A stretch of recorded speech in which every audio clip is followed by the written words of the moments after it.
just a little history on the Integrity Commission. I'm Richie Dean. I'm the Deputy Director of the Turks and Caicos Islands Integrity Commission. Along with me are two staff members, Mr. Jovan Fleming, who's our Internet and Security Specialist, and Ms. Indonesia McCartney, who's our Public Education Officer, and the mastermind and spearhead for this, our first Anti-Corruption Day debate. International Anti-Corruption Day is the 9th of December. It's mandated by the United Nations. And in office, we spoke about what would be appropriate in engaging the students, the younger minds. We had a poster competition for the primary schools that was held, and we do have a winner in first and second place school, and that will be disclosed on the 9th in Grand Turk at the Open Day ceremonies. For the high schools, we have a debate. And we've got two moods, one today, one tomorrow. The topics were determined by members of staff in the Integrity Commission, and we wanted to spur thought, investigation, and discussion amongst our younger minds that we will have to rely on in the not-too-distant future. It's an honor and privilege to be here today. And we'd like to thank Mark Basin High School and the chaperone, Ms. Hay, along with the Clement Howell High School and their chaperone, Ms. Chung, for taking time out because the schools are currently having exams, and these students should be in exams today. However, they have worked extremely hard in being able to work along with us, and we trust that in our future debates, during the course of 2015, we will have even more high schools participating. We will also be having events that will incorporate the community college students as well. So please look forward to that. The Integrity Commission, a little bit, is an independent anti-corruption agency and was established by the Integrity Commission Ordinance in 2008. But it was formally inaugurated and brought into being in May of 2010. It is under the Constitution as one of the bodies of good governance. The primary responsibility of the Commission is to promote integrity, honesty, and good faith in public life throughout the Turks and Caicos. Its major functions are derived from the Constitution and from the Integrity Commission Ordinance. However, we also have the Political Activities Ordinance, which bestows on the Commission oversight of the financing of all the political parties in the Turks and Caicos. This event is meant to engage the younger minds of the Turks and Caicos and to have them consider some of the major topics related to integrity in the Turks and Caicos Islands. As we said, being the future leaders of tomorrow, this debate hopefully will allow these students and their counterparts the opportunity to really think about issues in the TCI. Hopefully, it will allow them to form their own opinions, which is most important, for them to have their own opinions and to be able to express them. And also to give them greater insight into the purpose of the Integrity Commission here in the Turks and Caicos. We are starting quite late, but we do look forward to a very competitive and spirited debate competition. We'd like to thank the judges, who will formally be introduced by Ms. McCartney, our Public Relations Officer. So without further ado, I'd like to thank Radio Turks and Caicos, who's bringing this live over the air to all the listeners, and also to what used to be GIS, but is now called the Government Press Office and their persons for filming. We'd also like to thank the television station who came and spoke to some of the students, and we look forward to having a wonderful day this evening and also continuing tomorrow. Thank you very much, and I'll call on Ms. McCartney to move things along quite briskly. Thank you, Richard, Dean. Protocol having been established, I would actually ask the judges to introduce themselves, starting from my left. Good afternoon. I'm John Malcolm. I am the Senior Substance Abuse Counselor in the Department of Mental Health and Substance Dependence, and I am a pastor of the Mount Oliver Baptist Church in South Caicos. Good afternoon, everyone. My name is Dr. Denise Brathwaite Tennant. I'm the Chief of Medical Services for the Turks and Caicos Islands Hospital. Thank you.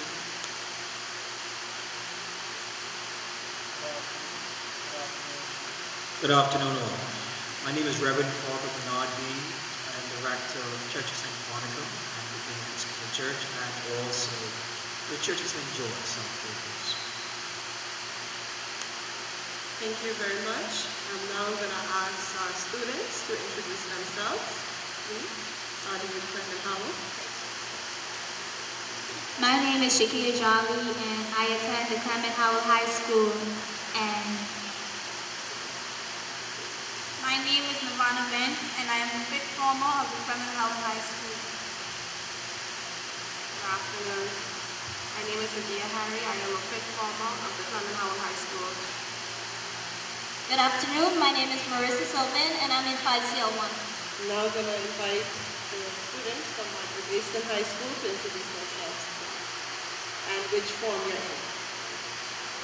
My name is Michelle Abuna, and I'm from True. My name is Kiana Gibson, and I'm also in Form 3. My name is Leticia Williams, and I am from My name is Natalia Ricky, and I'm in Form 3. Now, the debate is going to be over a 2-day period. We have two teams, Clement Howell and Marjorie Baston, and they're going to be debating today on be it resolved, integrity is only required of public officials and politicians. But before they do that, I'm just going to ask a representative, because this decides who is going to propose and oppose, and they will have half an hour afterwards to prepare themselves.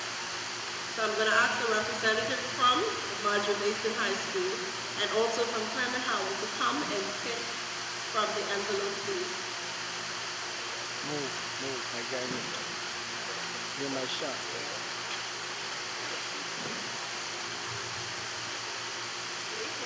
You hear me?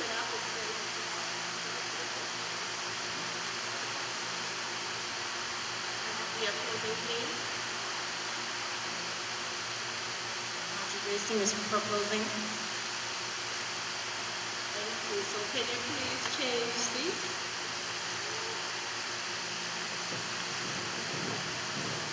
Just to note that both booths will be done across a 2-day period. Today we have 3 judges. Tomorrow we'll have another set of judges. And at the end of tomorrow, we'll know which team is the winning team because the marks will be tallied accordingly. We do have 4 judges for tomorrow, and in the event there's a tie, then we would use all of the marks. So we would use 3 judges from today, the tallied marks, plus the 3 judges' marks from tomorrow, and there'll be 1 judge, the 4th judge marks. We'll decide if there's a tiebreaker, we'll use that to be the decision maker. So we're just gonna, timekeepers ready. We're just gonna put 30 minutes on the clock and give both our teams 30 minutes to prepare themselves to begin. Thank you. Debaters, judges, ladies and gentlemen, media houses, our debaters are ready. And just before they proceed, just a few points to emphasize. There is a timekeeper who will show the debaters when their time is up. Rather than saying it, they'll see some signs. I'm just going to show you the sign. For the first speaker, you'll see 7 minutes. Then you have 7 minutes left. The first speaker will have 10 minutes. So the sequence is 7 minutes, 5 minutes, 3 minutes,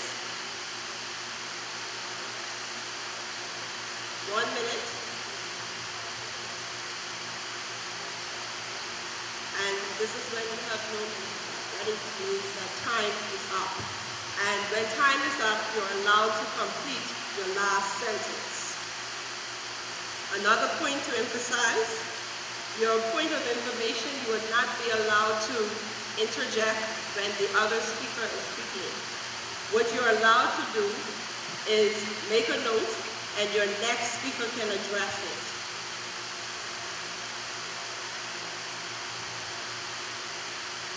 I just want to wish you all the best, both teams. You've done very well thus far, and I know that you will do well. But now, the battle begins.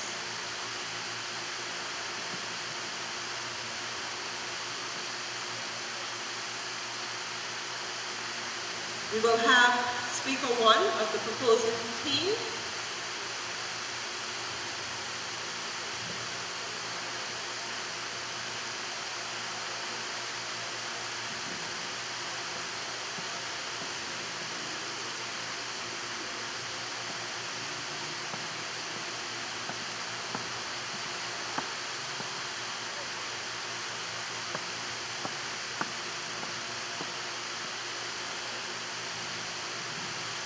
Mr. Chairman, honorable judges, distinguished guests, most accurate timekeeper, ladies and gentlemen, boys and girls, my fellow teammates, and last but not least, my worthy opponents, good afternoon. My teammates and I rise to propose the move, be it resolved, integrity is only required of our elected and public officials. As first speaker of the proposition, I will present my team's stance on the move by defining key terms: integrity, only, required, elected, and public officials. I will also restate the move to clarify our interpretation and outline why we believe this move should be in the affirmative. Our second speaker will present specific examples which will substantiate our argument, and our third speaker will summarize the main points of our argument. According to OxfordDictionary.com, the word integrity means, and I quote, adherence to moral and ethical principles, soundness of moral character, honesty, end of quote. The word integrity comes from the Latin root inditure, which and historically has been understood to carry much the same sense, the sense of wholeness. A person with integrity is a whole person. The same source also defines the word only and required respectively as, and I quote, and no one, nothing more besides, solely, end of quote. The word elect, as defined by dictionary.com, means, and I quote, to choose or select by vote of an office, for example, to elect the mayor, end of quote.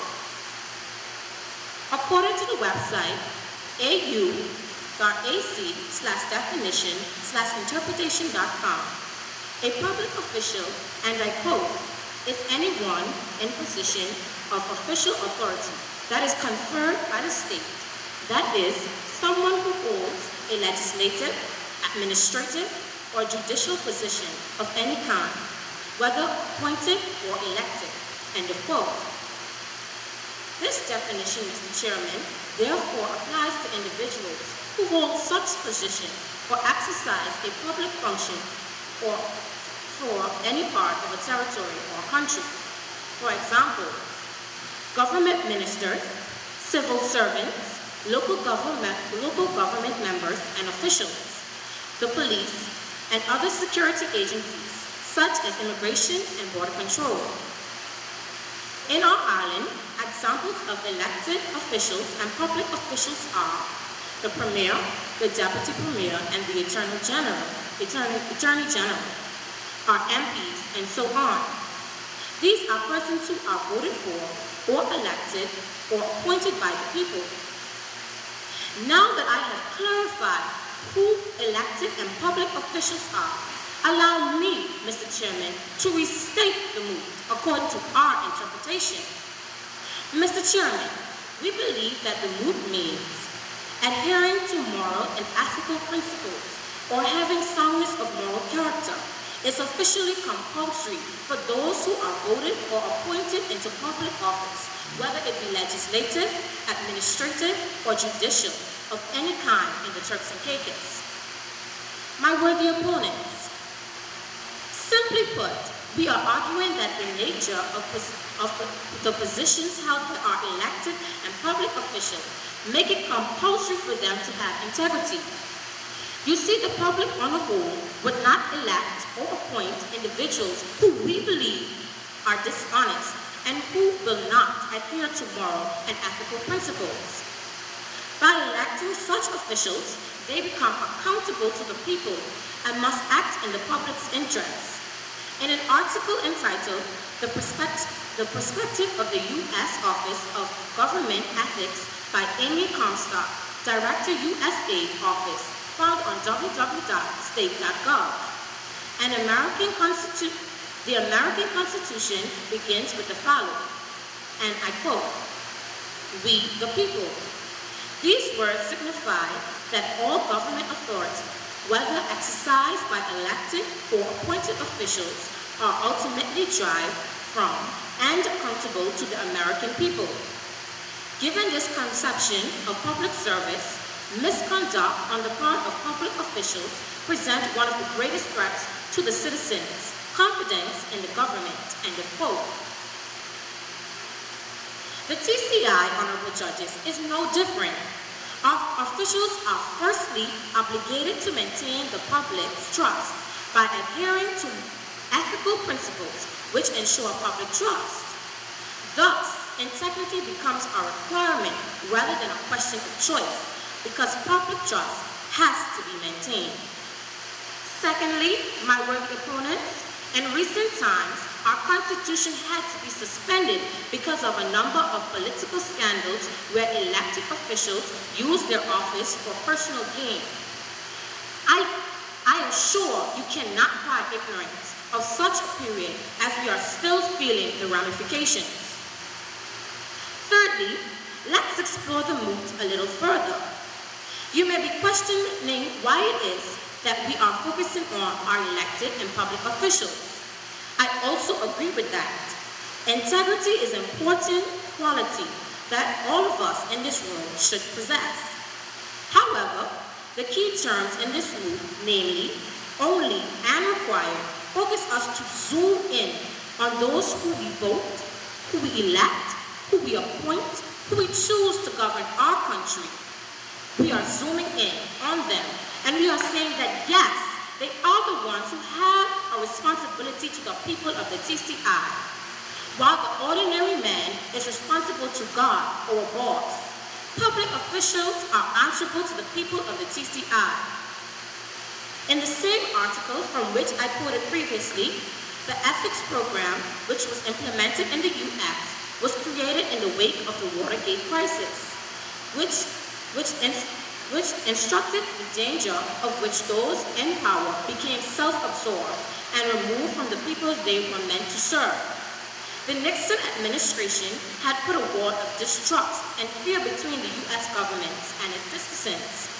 Hence, the ethics infrastructure carries out preventative, investigative, and prosecutorial and oversight functions. Sounds familiar? Right here in the TCI, we now have an Integrity Commission. It was established in 2008, and it is an anti-corruption institution. Its purpose is to promote integrity, honesty, and good faith in public life. One of the main functions is to encourage high ethical standards in the public life, including members of the House of Assembly. It provides guidance to who? Public officials, and to ensure that good governance is embraced by our public officials. While we are grateful for the Integrity Commission, its implementations did not arise out of the blue. My question to you, my worthy opponents, if a country existed where its public officials were incapable of mishandling government funds or incapable of misconduct, where there would be no need for an Integrity Commission, let's examine the following questions. Do you carry an umbrella only when it rains? No, you do not. You may carry it every day just in case it rains, right? Do you wash apples only if the bacteria on them are visible? Or do you wash them as a preventative measure? You do the latter, right? Well, imagine that the weather and apples are the public officials. The water and the umbrella are like the Integrity Commission. They are there just in case. They are there because history has proven that They are there because history has proven that our public officials are humans and they have the propensity to sink into deep-seated corruption. Our Constitution fell victim to what the Integrity Commission called, and I quote, clear signs of political immorality and of general administrative incompetence, end of quote. Mr. Chairman, having integrity is only required of our elected and public officials because their office makes it compulsory for them to be accountable, act in the public's interest rather than interest of them,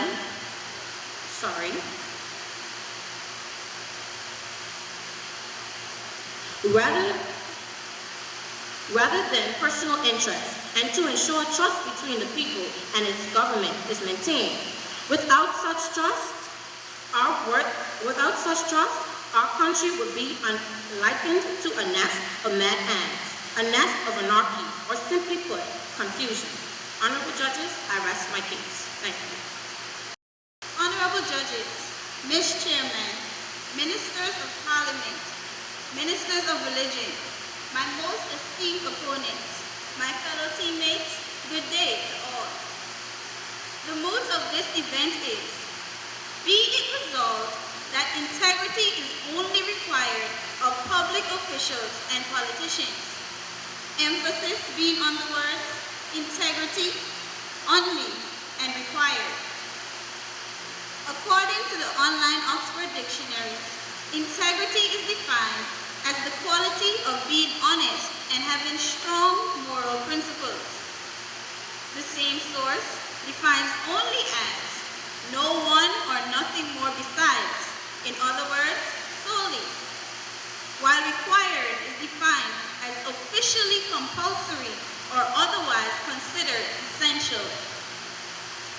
Using the definitions above, my teammates and I have redefined the moot to mean, be it resolved that the quality of being honest is considered essential of no one besides the public officials and politicians. My teammates and I are in complete disagreement with this move. I say this because integrity is a quality that our world is greatly dependent on. Integrity is needed by any individual who desires to acquire the trust of others. Trust is an important factor in every relationship, whether it be personal, intimate, business-based, or professional. The economy of a country is highly dependent on the relationships it contains, especially the business-based and professional relationships. This means that the integrity and trust between local business partners are the base of the country's economy. For example, when a business is established locally, in most instances, the managers have the option to get raw materials from local suppliers or a business overseas. If the local supplier is known to be low on integrity, then I'm sure the investors would much rather to do business with an organization overseas, which will lead revenues from the country. This leak of revenue is solely due to the lack of integrity of the managers of the local supplier. Ladies and gentlemen, do we really want to live in a society that lacks integrity outside of this government? Do we not want to be able to trust the people we interact with on a daily basis? People need to feel safe in the society in which they go about their daily lives. To live in a society with integrity only among public officials and politicians would mean living in a society in which the only individuals with integrity are those who portray this quality merely because it is a job requirement. Note my use of the word portray.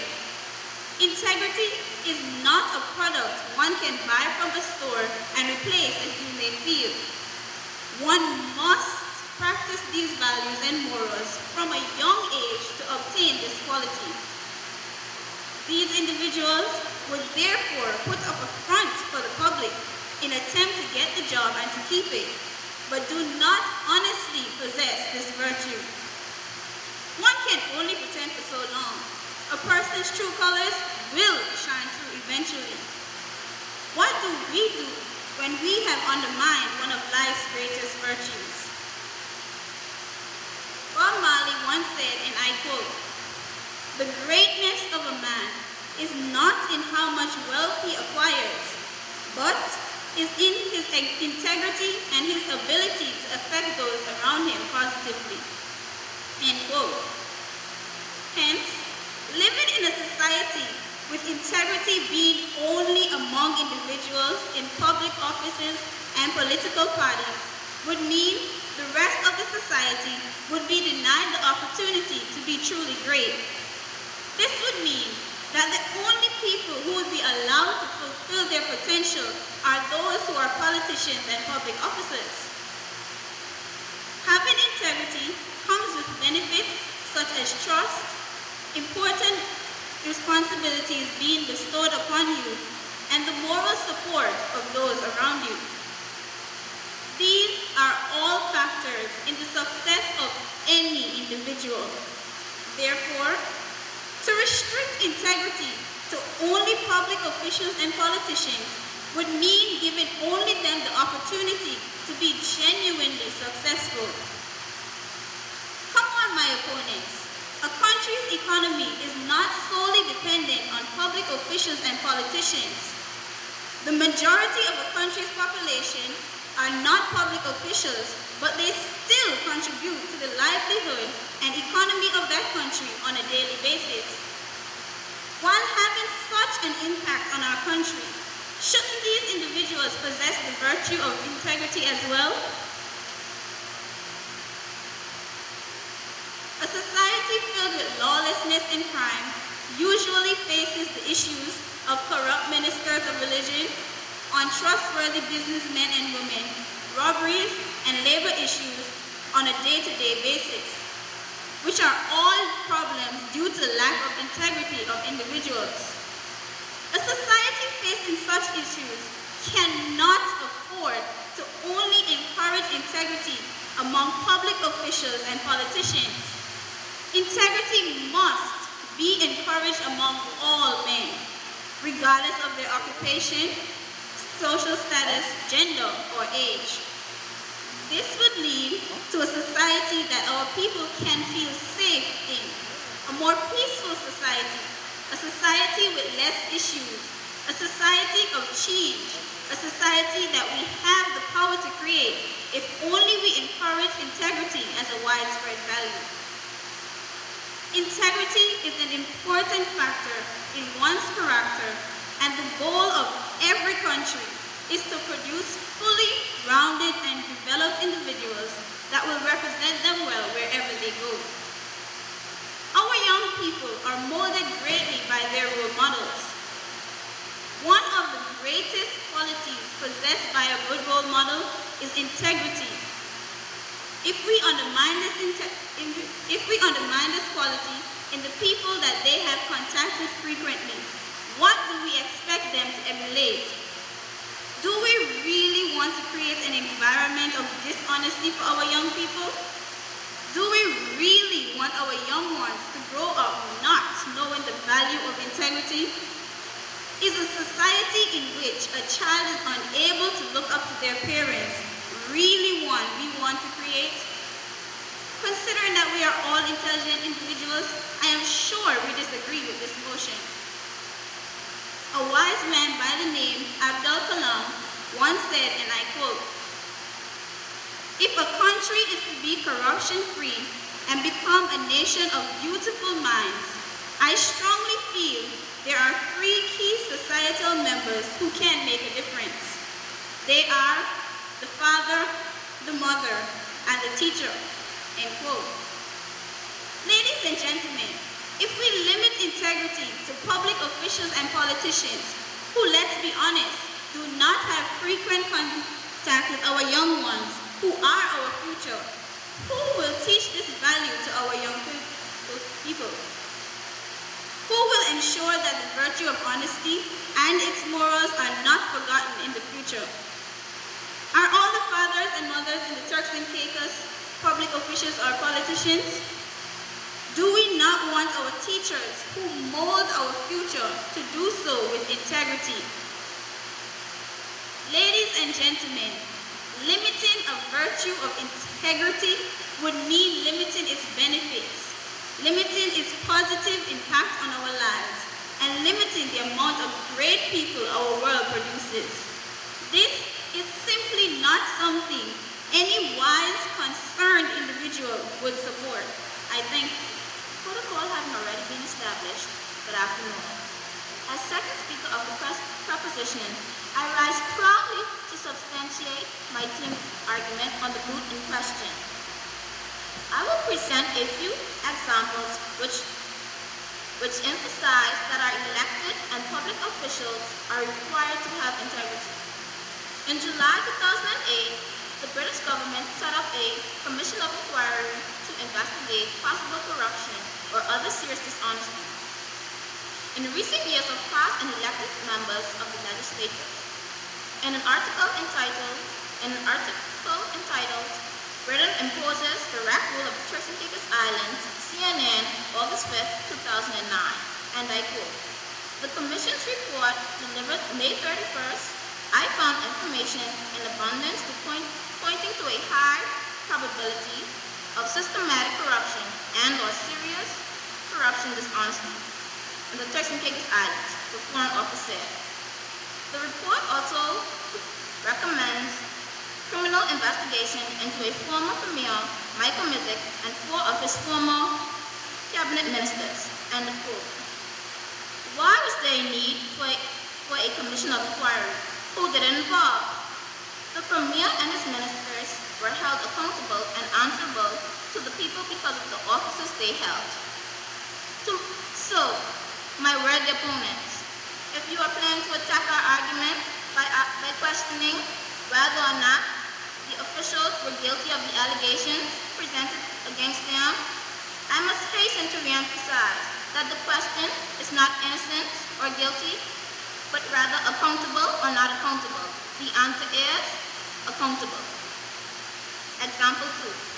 Our elected and public officials are not held accountable, or if it is not compulsory for them to have integrity, our country runs some serious risk. In the Commission of Inquiry report of 2008, presented by Sir Robin Orr, it states, and I quote, "The government of this country is at a near standstill. The cabinet is divided or unstable.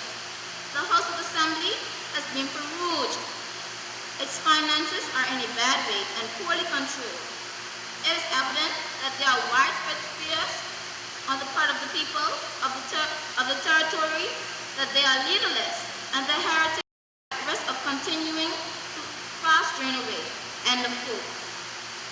This example is living proof of the result of a lack of integrity on the part of elected and public officials, and answers the question of why it is officially compulsory for such persons to be only ones to have integrity. If they lack integrity, then while integrity may exist at the lower levels, our country would be headless, and there will be fear even among those in the public body who have integrity. Example 3. Holders of a public duty declare any private interest relating to their public duties, etc. This quote provides that honesty in a public duty. This quote provides that honesty in a duty of public duties. The report was presented by Sir Robin Orr, also provided evidence against individual elected members which showed extravagant spending, including spending party funds for personal pleasures and funding worldwide travel on the government budget. My worthy opponents, if you are elected and public officials, our leaders have a duty, an obligation to the public. One of the recommendations made in the report is the government should expand its website with a view to informing or reminding all public life that is the requirement of them, with a view to greater openness about the way in which the government conducts business. Honorable judges, our elected and public officials are servants of the people. They hold the offices in which they serve because we put them there. Hence, the only ones for whom integrity is officially compulsory or mandatory. I rest my case. I thank you. Protocol having already been established, I bid you a pleasant day. The moot, be it resolved, integrity is only required of politicians and public officials, is one my colleagues and I are in total disagreement with. According to the Merriam-Webster Dictionary, integrity is the quality of being honest and fair, the state of being complete or whole, a firm adherence to a code of especially moral or artistic values. In other terms, integrity is doing the right thing even when nobody else is watching. Abraham Lincoln once said, and I quote, "Nearly all men can stand adversity, but if you want to test a man's character, give them power." Integrity is a value which is expected of all of us, but even more so, the selected individuals who are entrusted to hold influential positions that affect the lives of the public at large. It is therefore imperative that they possess a higher degree of moral and ethical behavior in carrying out their functions as public officials or politicians. The responsibilities which are bestowed upon them are not given to an average man on the street. One must not interpret this to mean that we do not expect the average man on the street to display integrity any different from any politician or man who holds public office. Integrity is a quality and a value which is preferred among our decision makers because their decisions affect a large number of people, and it impacts us more directly than the decision of a random man who goes and files a false declaration at customs to avoid paying duties to the government. It is idyllic to really, truly believe that everyone ought to have the same integrity like public officials and politicians. The reality is that sometimes the few poor role models in our society sometimes harden us to believe that people who are not in power have more integrity than those who have power. Unfortunately, as human beings, power sometimes corrupts, and we are tainted by our human frailties. As such, attempts can affect the most moralistic and ethical person. Hence, the onus, according to the MOOC, emphasizes that these public holders, therefore, need to exemplify integrity, which is restricted only to these people. How erroneous is such a statement? Having integrity instilled in the hearts and minds of our elected and public officials is a good way to begin. But integrity is a virtue everyone should adopt. To my understanding, the mood is stating that only individuals that hold a congressional or governmental positions are obligated to obtain and display the virtue of honesty and fairness. Now tell me, wouldn't you want your housekeeper or mechanic to bring forth the same honesty and trustworthiness as you would your premier or governor? Having integrity injected into the everyday lives of the public as well as elected and public officials would be assumed that not only would it be a less corrupt system, but a less corrupt system presiding over a less corrupt society. The Christian book of reference, the Holy Bible, says to us in Proverbs 10 verse 9, "Whoever walks in integrity walks securely." So why should elected and public officials only indulge in the benefits of integrity? The trust, the respect, the recognition, and the regard. My opponent, you care to answer this question? If integrity, a very important virtue in society, be limited to those who are elected and public officials, How would you feel, a resident of the Turks and Caicos Islands, walking into a parking lot, being robbed and mugged? No one to witness this tragic and horrific event. Surely it would not be safe. You would not feel secure in your environment. Evidently, a tourist in the Turks and Caicos, where tourism is the bread and butter of our country, visits and gets robbed, would have mutual feelings. They'd also share their experience with others, discouraging them to visit the beautiful by nature Turks and Caicos Island. Now that would harm our economy massively. Tourists would stop coming to the Turks and Caicos Islands due to integrity not being implanted in our youth. What about our pastors and ministers, the religious individuals responsible for aiding us, the public, with spiritual guidance and understanding? Shouldn't they retain and possess the ethics, character, and morality of integrity? Shouldn't we be able to trust our doctors, the ones responsible for our mental and physical health? Shouldn't they obtain and display an act of trustworthiness? And our teachers, the ones responsible for our academic and educational needs, should they not possess morals and fairness?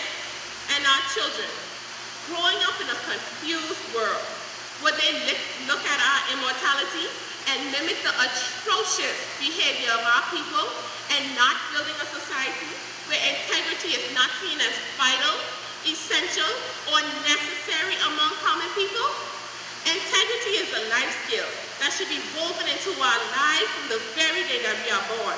It should be maintained throughout our everyday activities, ensuring that our future country's generation does have these great qualities and pure character for many abounding years to come. People need to feel safe in society while they are going about their day-to-day lives. People will not feel comfortable in a society where only the government and public officials supposedly have integrity.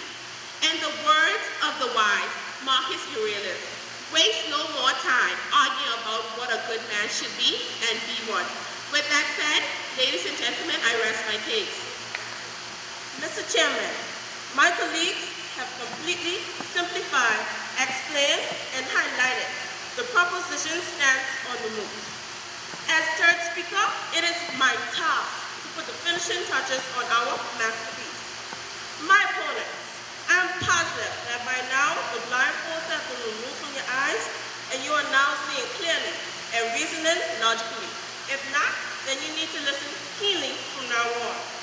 Honorable judges, by scrutinizing the move carefully, we believe that integrity is solely, officially, compulsory for elected and public officials. We believe that as servants of the public, they are accountable to the people and are open to scrutiny by the public and anybody such as the Integrity Commission, which has been put in place to ensure trustworthiness and transparency of such officials. Furthermore, we have provided examples which may have sounded embarrassing to all of us, but which have reminded us that it is possible for misconduct to occur among elected and public officials. Additionally, because our very heritage and our democratic nature are put at stake if integrity is not adhered to by our public officials, then it is imperative that they are the only ones who are officially responsible to answer to God and the people of the Turks and Caicos. We are not saying that they are the only ones who should display integrity. We are saying that they are the only ones who are sanctioned by established authority to have integrity. My worthy opponents, in many countries around the world and right here in the Caribbean, politicians have to declare their citizenship. In other words, they are not allowed to have dual citizenship. This requirement is essential to preserve integrity. And when they refuse to do so, there is a consequence. Such requirements are not expected by laymen, are they? If a company appoints a manager as a leader or a head, would this person be the only one in the organization required to have integrity? I know your answer is negative. However, if I should ask you if this manager is obligated to reveal any conflict of interest, then your answer would be a resounding yes. If I should ask you if the success of a company depends on the degree of transparency, honesty, and accountability which the manager displays, your answer will also be yes. In the same way, you would have agreed that having integrity is solely, that is, no one else besides them are sanctioned or called upon by any authoritative body to have integrity. The recommendation made by Sir Robin Owl, which my second speaker mentioned in her speech, points to public officials. It specifically refers to those holding offices in public life. And in the context of report, the commissioner was referring to elected and public officials. After all, it was their misconduct which was being investigated. In closing, if our elected officials were not solely required or sanctioned under oath to have integrity, there will be no need for a preventative, investigative, and oversight functions of the Turks and Caicos Integrity Commission. It is because they have a duty, an obligation to have integrity, while public members can be prosecuted for misconduct or dishonesty rather than simply fired and easily rehired elsewhere. Finally, I leave you with a quote from Professor Thomas Durkins, and I quote, "We need to stress that personal integrity is not as important as executive skill in business either." Set an example from top throughout a business, school, or corporation. After nearly 3 decades in business, 10 years as chief executive of a Big 8 accounting firm, I have learned that the standards set up from top filter throughout a company. And the quote, "Honorable judges, we truly believe that our elected officials are the only ones officially responsible to have integrity, because once they have it, there will be a ripple effect in our country, which will lead to a successful TCI and eliminate any fear of being leaderless and confused. My opponents, I urge you to think critically and agree with our arguments. I rest my case. Thank you." Protocol having already been established, I bid you all a pleasant day. The moot, be it resolved, integrity is only required of politicians and public officials, is one my colleagues and I are in total disagreement with. We stand opinionated, contrasting and opposing the moot. My most worthy opponents seek to mislead you into presuming. Are they the only ones expected to have integrity? This is truly a sad day when society only expects politicians and public officials to have integrity. What does this say about society's confidence in the rest of the public? Does this mean we, John Public, can do anything and it's sanctioned because we do not have any position of influence? Of course not. Every action is going to have a reaction in society. A breakdown of trust and integrity and morality will eventually lead to cracks that can open up and cave in when the rest of society continues to engage in wrongdoings. Integrity is certainly for all, not just a select few. Integrity is having a firm faithfulness to moralistic values, a virtue everyone should embrace. This is clearly highlighted in the Holy Bible, which states in Proverbs 11, verse 3, "The integrity of the upright guides them, but the crookedness of the treacherous destroys them." Why should only public officials and politicians, who supposedly, according to the mood, be restricted to having integrity? Integrity is a value, a virtue, a moral that each and everyone should possess, whether it be a school teacher, a doctor, school child, a lawyer, pastor, or priest, regardless of your occupational status or prominence. Integrity is not a limited state of being, which means that everyone is not expected to have integrity only in public office. We have unlimited integrity, so why should it only be designated to public officials and politicians? If there is a general perception that this quality should only be in office, these people fail to exemplify integrity in high office and engage in corrupt practices, then it would have a spin-off effect on the rest of society. The rest of the mere mortals, like ourselves, will believe that it's okay for the rest of us to also engage in corrupt practices. Public officials and politicians are not demigods, and therefore we must recognize that we are humans as well. And therefore, if they fail to do the job that they were entrusted to do, they must be held accountable to the public. Countries worldwide where corruption is perceived as very high is a definite deterrent to investors. Therefore, it is essential that all politicians and public officials must show integrity in their public and private lives as well.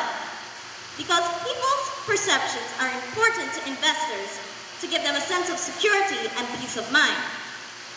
As we have already mentioned, if foreigners perceive the Turks and Caicos as a high investment risk because of perceived corruption by government officials, we have basically shot ourselves in the leg because we have removed a vital limb in the development of our country. Integrity is a preferred quality for public officials and politicians. However, we must not put limitations on who should be endowed this quality. This is a quality that everyone in this society needs. Teachers, doctors, everyone is required to have integrity to gain trust. Oprah Winfrey said, and I quote, "Real integrity is doing the right thing, knowing that no one is going to know whether you did or not." End quote. So why must we put on a fake identity? We must be true to ourselves, firstly, if we can then be true to others. I implore my dear audience, let us stand for righteousness, justice, and integrity at all times, and not only on selected occasions, or be it if we are elected or selected to hold office. It must be extremely stressful indeed for these politicians, who feel that they are being held under duress by the public, and constant scrutiny by the public as well. This type of job would certainly get me nervous if I was given the position. Many people know that in reality that we are human, and this type of pressure and high unrealistic expectations is more likely to result in people being more prone to make mistakes. We must be role models, and therefore, as people of the public, we all need integrity, not only politicians and public officials. Thank you. My opponents, you stated in your debate that integrity is not something you can buy at the store, but must be taught at home. Question: how do you know that integrity is being taught at home? We all know the saying, train up a child in the way he should grow, and when he is old, he will not depart from it. Well, the Integrity Commission has a duty, an obligation, which they were trained to maintain. As I stated in my debate, the members of the Integrity Commission are the ones who have a responsibility to the people of the TCI. Whatever the people decide to do, that is up to them. The Integrity Commission cannot say what and what not they want to do in their personal lives. My opponent, I think you misunderstood the point which my teammates and I were trying to get across. Well, being that it seems you have minimal comprehension, let me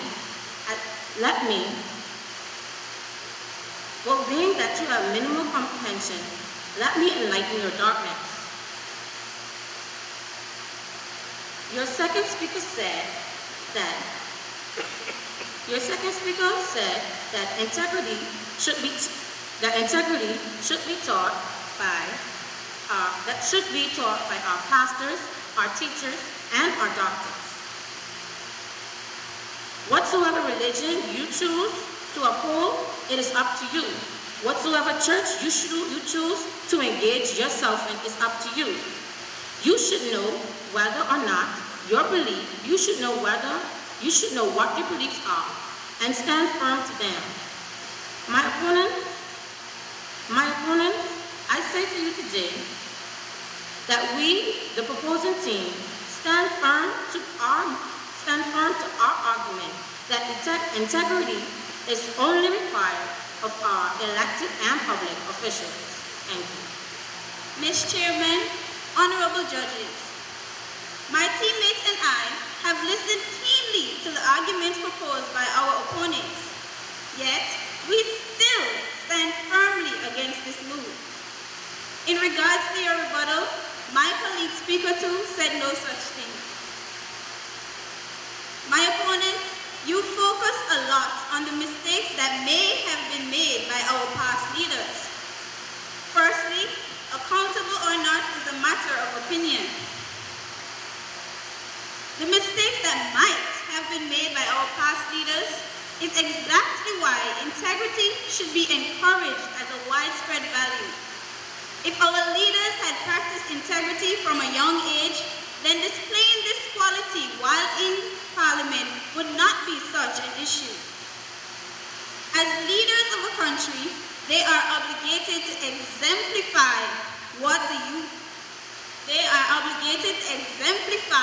to the people of the country integrity and other moral values. But what is the use of an example if we are not required to follow? Speaker 3 acknowledged the fact that even the leaders of a country can fail. Why is it that practicing such a vital quality then should be left to only them? A business, yes, could not function effectively with only a manager displaying integrity. Teamwork makes the dream work. My colleagues and I have stood against this move. We still stand firmly with this because the arguments that were proposed by our were not of sound quality. We still stand saying that our public officials and politicians should not be left to be the only ones to display integrity in our country. Our country is highly dependent on the people that live within it.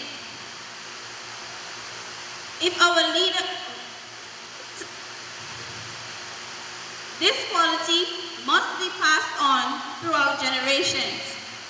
A mother and a father must exemplify what they want their children to follow. Are we saying that our politicians and public officials are supposed to be the only ones who do such things for their children? My colleagues and I still stand against this move. I thank you. We'll now allow the judges to deliberate and to tally the scores. Ladies and gentlemen, boys and girls, those out there in radio land, we've returned to give our judges deliberation and the tallying of the scores, and we're going to invite Dr. Denise Brathwaite-Tennant, our Chief Judge, to just give the scores and then overview and feedback to our speakers. Okay, good afternoon everyone again. So I'll give the individual scores by speaker, okay? And then the total scores by your team. Speaker 1, proposer, 107. Speaker 1, opposer, 112. Speaker 2, proposer, 90.